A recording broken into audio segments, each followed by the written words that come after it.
ಮುತ್ತಪ್ಪ ರಾಯ್ ಪುತ್ರ ರಿಕ್ಕಿ ರಾಯ್ ಮೇಲೆ ಫೈರಿಂಗ್ ಪ್ರಕರಣಕ್ಕೆ ಸಂಬಂಧಪಟ್ಟಂತೆ ಬೆಂಗಳೂರಿನಲ್ಲಿ ಗೃಹ ಸಚಿವ ಡಾಕ್ಟರ್ ಜಿ ಪರಮೇಶ್ವರ್ ಪ್ರತಿಕ್ರಿಯೆ ನೀಡಿದ್ದಾರೆ.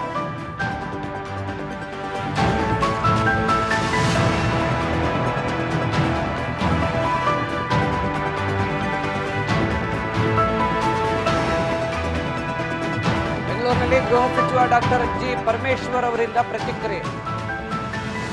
ನನಗೆ ವಿಷಯ ಗೊತ್ತಾಗಿದೆ, ನಾನು ಮಾಹಿತಿಯನ್ನ ಕೇಳಿದ್ದೇನೆ. ರಾತ್ರಿ 1 ಗಂಟೆಗೆ ಘಟನೆ ಆಗಿದೆ. ಹೆಚ್ಚಿನ ಮಾಹಿತಿಯನ್ನ ಕೇಳಿದ್ದೇನೆ. ಸದ್ಯ ಘಟನೆಯಲ್ಲಿ ಗುಂಡು ತಗುಲಿರುವಂತಹ ರಿಕ್ಕಿ ರಾಯ್ ಡೇಂಜರ್ ಇಂದ ಪಾರಾಗಿದ್ದಾನೆ, ಔಟ್ ಆಫ್ ಡೇಂಜರ್ ಅಂತ ಹೇಳಿದ್ದಾರೆ. ತನಿಖೆ ನಡೆಸುತ್ತಿದೆ. ಕಾನೂನಿನ ವ್ಯವಸ್ಥೆಯಲ್ಲಿ ಯಾವ ರೀತಿ ತನಿಖೆ ಆಗಬೇಕು ಆ ರೀತಿ ಕ್ರಮ ಕೈಗೊಳ್ಳುತ್ತೇವೆ. ಕಾನೂನಿನ ಪ್ಯಾರಾಮೀಟರ್ಸ್ ಏನಿದೆ ಅದರೊಳಗಡೆ ಸದ್ಯ ಏನು ವಿಷಯ ತಿಳಿಸಕ್ಕಾಗುತ್ತೆ ಅಷ್ಟು ಮಾತ್ರ ತಿಳಿಸ್ತಾ ಇದ್ದೀನಿ ಅಂತ ಹೇಳಿದ್ದಾರೆ. ಸದ್ಯ ರಾಜ್ಯದಲ್ಲಿ ಕ್ರೈಮ್ ಪ್ರಕರಣಗಳು ಕೂಡ ಕಡಿಮೆಯಾಗಿವೆ. ಬೆಂಗಳೂರಿನಲ್ಲಿ ಗೃಹ ಸಚಿವ ಡಾಕ್ಟರ್ ಜಿ ಪರಮೇಶ್ವರ್ ಈ ಬಗ್ಗೆ ಪ್ರತಿಕ್ರಿಯೆ. ರಾತ್ರಿ ಸುಮಾರು 1:30-2 ಗಂಟೆ ಸಮಯದಲ್ಲಿ ಆಗಿದೆ ಅಂತ ಹೇಳಿದರು. ಅದರದ್ದು ಡೀಟೇಲ್ಸ್ ಕೇಳಿದ್ದೇನೆ. ಬಂದ ಮೇಲೆ ಯಾರು ಏನು ಅಂತ ಪ್ರಾಥಮಿಕವಾಗಿ ಏನಾದ್ರು ಕೊಟ್ಟರೆ ಏನು ಗೊತ್ತಿಲ್ಲ. ಫೈರ್ ಆಗಿರೋದು ಗೊತ್ತು, ಇಂಥವ್ರ ಮೇಲೆ ಫೈರ್ ಆಗಿದೆ, ಅವ್ರನ್ನ ಮಣಿಪಾಲ್ ಆಸ್ಪತ್ರೆಯಲ್ಲಿ ಅಡ್ಮಿಟ್ ಮಾಡಿದ್ದಾರೆ ಅಂತ ಹೇಳಿ. ಔಟ್ ಆಫ್ ಡೇಂಜರ್ ಹೇಗಿದೆ? ಔಟ್ ಆಫ್ ಡೇಂಜರ್ ಅಂತ ಹೇಳಿದ್ದಾರೆ. ಸೊ ಫರ್ದರ್ ಡೀಟೇಲ್ಸನ್ನು ಕೇಳಿದ್ದೇನೆ. ಅವರು ಈಗಾಗಲೇ ಅಲ್ಲಿ ಪೊಲೀಸ್ನವರು ಅಲ್ಲಿ ಎಲ್ಲ ಎಕ್ಸ್ಟ್ರಾ ಕೋರ್ಸ್ ಎಲ್ಲ ಹಾಕ್ಕೊಂಡು ಅಲ್ಲಿ ತನಿಖೆ ಮಾಡೋದಕ್ಕೆ ಎಲ್ಲ ಪ್ರಾರಂಭ ಮಾಡ್ತಾ ಇದ್ದಾರೆ. ಅಷ್ಟ ಬಂದ ಮೇಲೆ ವಿಚಾರ ಬಂದ ಮೇಲೆ ನನಗೆ ಗೊತ್ತಾಗಿದೆ, ವಿಷಯ ಗೊತ್ತಾಗಿದೆ, ಡೀಟೇಲ್ಸ್ ಕೇಳಿದ್ದೇನೆ. ರಾತ್ರಿ ಸುಮಾರು 1:30-2 ಗಂಟೆ ಸಮಯದಲ್ಲಿ ಆಗಿದೆ ಅಂತ ಹೇಳಿದರು. ಎಕ್ಸ್ಟ್ರಾ ಕೋರ್ಸ್ ಎಲ್ಲ ಹಾಕ್ಕೊಂಡು ಅಲ್ಲಿ ತನಿಖೆ ಮಾಡೋದಕ್ಕೆ ಎಲ್ಲ ಪ್ರಾರಂಭ ಮಾಡ್ತಾ ಇದ್ದಾರೆ. ಅಷ್ಟ ಬಂದ ಮೇಲೆ ವಿಚಾರ ಬಂದ ಮೇಲೆ ನನಗೆ ಗೊತ್ತಾಗಿದೆ, ವಿಷಯ ಗೊತ್ತಾಗಿದೆ, ಡೀಟೇಲ್ಸ್ ಕೇಳಿದ್ದೇನೆ. ರಾತ್ರಿ ಸುಮಾರು 1:30-2 ಗಂಟೆ ಸಮಯದಲ್ಲಿ ಆಗಿದೆ ಅಂತ ಹೇಳಿದರು. ಅದರದ್ದು ಡೀಟೇಲ್ಸ್ ಕೇಳಿದ್ದೇನೆ. ಬಂದ ಮೇಲೆ ಯಾರು ಏನು ಅಂತ ಪ್ರಾಥಮಿಕವಾಗಿ ಏನಾದ್ರು ಕೊಟ್ಟರೆ ಏನು ಗೊತ್ತಿಲ್ಲ. ಫೈರ್ ಆಗಿರೋದು ಗೊತ್ತು, ಇಂಥವ್ರ ಮೇಲೆ ಫೈರ್ ಆಗಿದೆ, ಅವ್ರನ್ನ ಮಣಿಪಾಲ್ ಆಸ್ಪತ್ರೆಯಲ್ಲಿ. ವೆಲ್ಕಮ್. ಇನ್ನು ಈ ಸಿಇಟಿ ಪರೀಕ್ಷೆಯಲ್ಲಿ ಜನಿವಾರ ತೆಗೆಸಿದಂತಹ ಪ್ರಕರಣಕ್ಕೆ ಸಂಬಂಧಪಟ್ಟಂತೆ ಶಿವಮೊಗ್ಗ ಡಿಸಿ ಕಚೇರಿ ಮುಂಭಾಗ ಕರವೇ ಕಾರ್ಯಕ್ರಮ ಪ್ರತಿಭಟನೆಯನ್ನ ಮಾಡಿದ್ದಾರೆ. ಸಿಇಟಿ ಪರೀಕ್ಷೆಯಲ್ಲಿ ಜನಿವಾರ ತೆಗೆಸಿದ ಪ್ರಕರಣಕ್ಕೆ ಸಂಬಂಧಪಟ್ಟಂತೆ ಕರವೇ ಕಾರ್ಯಕರ್ತರಿಂದ ಶಿವಮೊಗ್ಗದ ಡಿಸಿ ಕಚೇರಿ ಮುಂಭಾಗದಲ್ಲಿ ಪ್ರತಿಭಟನೆ.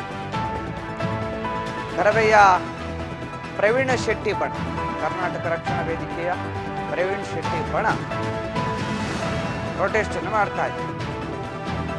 ಉದ್ದಟತನ ತೋರಿದ ಅಧಿಕಾರಿಗಳ ವಿರುದ್ಧ ಕ್ರಮಕ್ಕೆ ಆಗ್ರಹಿಸಿ ಕರ್ನಾಟಕ ರಕ್ಷಣಾ ವೇದಿಕೆಯ ಪ್ರವೀಣ್ ಶೆಟ್ಟಿ ಬಣ ಶಿವಮೊಗ್ಗದ ಜಿಲ್ಲಾಧಿಕಾರಿ ಕಚೇರಿಗಳ ಮುಂದೆ ಪ್ರತಿಭಟಿಸಿ ಆಗ್ರಹಿಸಿದ್ದಾರೆ. ರಾಶಿದಾರ ಹಾಗೂ ಜನಿವಾರ ತೆಗೆಸುವುದು ಅಕ್ಷಮ್ಯ ಅಪರಾಧ. ಕಾಂಗ್ರೆಸ್, ಬಿಜೆಪಿ, ಜೆಡಿಎಸ್ ವಿರುದ್ಧ ಆಕ್ರೋಶವನ್ನು ವ್ಯಕ್ತಪಡಿಸಿದ್ದಾರೆ. ಜನರಲ್ಲಿ ಜಾತಿ ಮತ್ತು ಕೋಮು ಭಾವನೆ ಬಿತ್ತುತ್ತಿದ್ದಾರೆ ಅಂತ ಆರೋಪ ಮಾಡಲಾಗಿದೆ.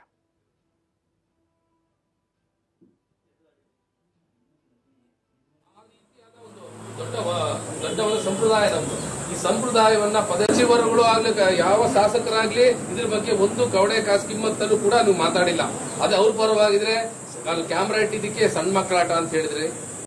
ಮುಂದಿನ ದಿವಸಗಳಲ್ಲಿ ಈ ತರ ಆಗ್ಬಾರ್ದು ಅನ್ನೋ ರೀತಿಯಲ್ಲಿ ಸರ್ಕಾರವನ್ನ ನಾನು ವಿನಂತಿಸಿಕೊಳ್ಳುತ್ತೇನೆ. ಎಲ್ಲ ರಾಷ್ಟ್ರ ಭಕ್ತ ಬಂಧು ಬಳಗದ ಬಂಧುಗಳೇ, ಹಾಗೆ ನನ್ನ ಹಿರಿಯರಾದ ಗುರುಗಳು ಸಮಾನರಾದ ಶಂಕರ್ ಅವರೇ, ಬಾಲು ಅವರೇ, ಶಿವಾಜಿ ಅವರೇ, ಆನಂದ್ ಅವರೇ, ಬಂದಿರತಕ್ಕಂಥ ಎಲ್ಲ ನನ್ನ ಹಿರಿಯ ಕಿರಿಯ ಕಾರ್ಯಕರ್ತ ಬಂಧು ಭಗಿನಿಯರೇ, ಇದು ನಮಗೆಷ್ಟು ಜನಿವಾರವನ್ನ ತೆಗೆಸುವಂತ ಕಾರ್ಯ. ಜನಿವಾರ ಹಾಕ್ಬೇಕಾದ್ರೆ ಏನ್ ಕ್ರಮ ಇದೆ ಗೊತ್ತಾ? ಒಂದು ಮದುವೆ ಆಗುವಷ್ಟು ರೀತಿಯಲ್ಲಿ ಕ್ರಮದ ಬಗ್ಗೆ, ಆ ಕ್ರಮದ ಬಗ್ಗೆ ಗೊತ್ತಿದ್ದವರು ಯಾರು ಈ ಕೆಲಸ ಮಾಡೋದಿಲ್ಲ. ಗೊತ್ತಿದ್ರು ನಮ್ಮ ಹಿಂದೂ ಸಂಸ್ಕೃತಿಯನ್ನು ಅವಮಾನ ಮಾಡ್ಬೇಕಂತಾನೆ ಇದು ಮಾಡ್ತಾರೆ. ಹಾಕೊಂಬಂದ್ರೆ ಏನಾಗುತ್ತೆ ಅಂತ. ಈ ಜನಿವಾರ ಒಳಗಿರುತ್ತೆ ಸ್ವಾಮಿ. ಇದೇನ್ ಮಾಡುತ್ತೆ ಜನಿವಾರ ಇವರಿಗೆ? ಸಾವರ್ಕರ್ ಹೇಳಿದ್ದೊಂದು ಜ್ಞಾಪಕ ಬರ್ತಾ ಇದೆ ನನಗೆ. ಮುಂದೆ ಮಕ್ಕಳ ಮೇಲೆ ಆಗಿರ್ತಕ್ಕಂಥ ಜವಾಬ್ದಾರಿಯ ಕಟ್ ಮಾಡುವಂತದ್ದು ಜನಿವಾರ ಕಟ್ ಮಾಡೋದು ಯಾವಾಗ ಅಂತ ಹೇಳಿದ್ರೆ ನಾವೇನಾರ ರುದ್ರ ಬಂಗಾರಕ್ಕೂ ಯಾವ ಬಂಗಾರ ವಜ್ರಗಳಿಗೂ ಸಮಾನ ಅಲ್ಲ ಅದು ಜನಿವಾರ. ಆ ರೀತಿಯಾದ ಒಂದು ದೊಡ್ಡ ಸಂಪ್ರದಾಯ ನಮ್ದು. ಈ ಸಂಪ್ರದಾಯವನ್ನ ಸಚಿವರುಗಳು ಆಗ್ಲಿ ಯಾವ ಶಾಸಕರಾಗ್ಲಿ ಇದ್ರ ಬಗ್ಗೆ ಒಂದು ಕವಡೆ ಕಾಸು ಕಿಮ್ಮತ್ತಲ್ಲೂ ಕೂಡ ನೀವು ಮಾತಾಡಿಲ್ಲ. ಅದೇ ಅವ್ರ ಪರವಾಗಿದ್ರೆ ಅಲ್ಲಿ ಕ್ಯಾಮ್ರಾ ಇಟ್ಟಿದ್ದಕ್ಕೆ ಸಣ್ಣ ಮಕ್ಕಳಾಟ ಅಂತ ಹೇಳಿದ್ರಿ. ಮುಂದಿನ ದಿವಸಗಳಲ್ಲಿ ಈ ತರ ಆಗ್ಬಾರ್ದು ಅನ್ನೋ ರೀತಿಯಲ್ಲಿ ಸರ್ಕಾರವನ್ನ ನಾನು ವಿನಂತಿಸಿಕೊಳ್ಳುತ್ತೇನೆ. ಆತ್ಮೀಯ ಎಲ್ಲ ರಾಷ್ಟ್ರ ಭಕ್ತ ಬಂಧು ಬಳಗದ ಬಂಧುಗಳೇ, ಹಾಗೆ ನನ್ನ ಹಿರಿಯರಾದ ಗುರುಗಳು ಸಮಾನರಾದ ಶಂಕರ್ ಅವರೇ, ಬಾಲು ಅವರೇ, ಶಿವಾಜಿ ಅವರೇ, ಆನಂದ್ ಅವರೇ, ಬಂದಿರತಕ್ಕಂಥ ಎಲ್ಲ ನನ್ನ ಕಿರಿಯ ಕಾರ್ಯಕರ್ತ ಬಂಧು ಭಗಿನಿಯರೇ, ಇದು ನಮಗೆಷ್ಟು ಜನಿವಾರವನ್ನ ತೆಗೆಸುವಂತ ಕಾರ್ಯ. ಜನಿವಾರ ಹಾಕ್ಬೇಕಾದ್ರೆ ಏನ್ ಕ್ರಮ ಇದೆ ಗೊತ್ತಾ?